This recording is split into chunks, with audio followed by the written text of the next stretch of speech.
श्री सीतारामचंद्राभ्यां नमः। श्रीमद्वाल्मीकि रामायण बालकांडम पंचषष्टितमः सर्गः। श्लोक 31 से 40 तक।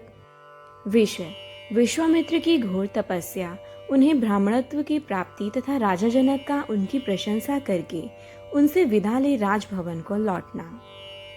धन्योऽस्मि अनुगृहीतोऽस्मि यस्य मे मुनि पुंगव यज्ञं काकुतस्थ सहितः प्राप्तवानसि कौशिक पावितो अहम त्वया ब्राह्मण दर्शनेन महामुने। अर्थात मुनि प्रवर कौशिक, आप कुकुतस्थ कुलनंदन श्री राम और लक्ष्मण के साथ मेरे यज्ञ में पधारे, इससे मैं धन्य हो गया। आपने मुझ पर बड़ी कृपा की महामुनि ब्राह्मण, आपने दर्शन देकर मुझे पवित्र कर दिया।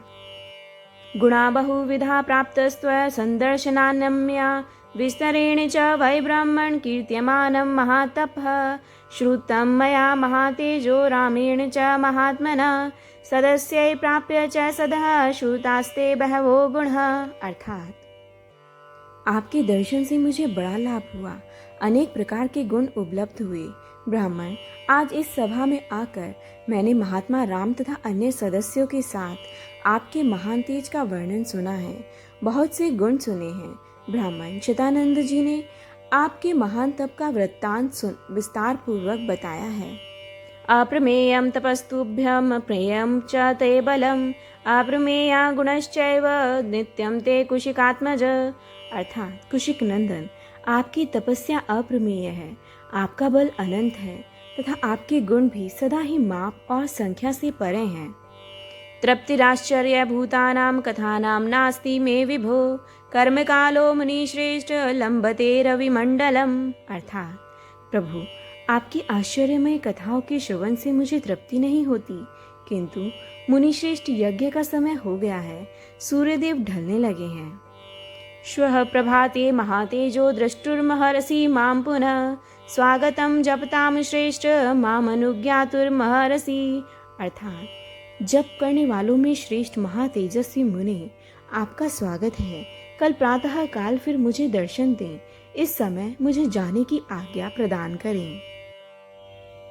एवमुक्तो मुनिवरः प्रशस्य पुरुषऋषभं विससर्जासु जनकं प्रीतं प्रीतमना सदा। अर्थात राजा के ऐसा कहने पर मुनिवर विश्वामित्र जी मन ही मन बड़े प्रसन्न हुए। उन्होंने प्रीतियुक्त नरश्रेष्ठ राजा जनक की प्रशंसा करके शीघ्र ही उन्हें विदा कर दिया।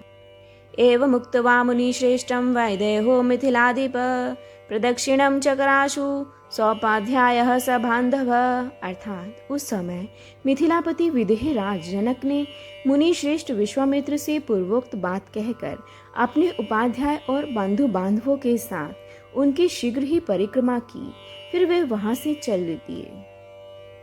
विश्वामित्रो अपि धर्मात्मा सह राम सह लक्ष्मण स्वैवासम अभिचक्राम पूज्यमानो महात्मभिः। अर्थात तत्पश्चात धर्मात्मा विश्वामित्र भी महात्माओं से पूजित होकर श्री राम और लक्ष्मण के साथ अपने विश्राम स्थान पर लौट आए।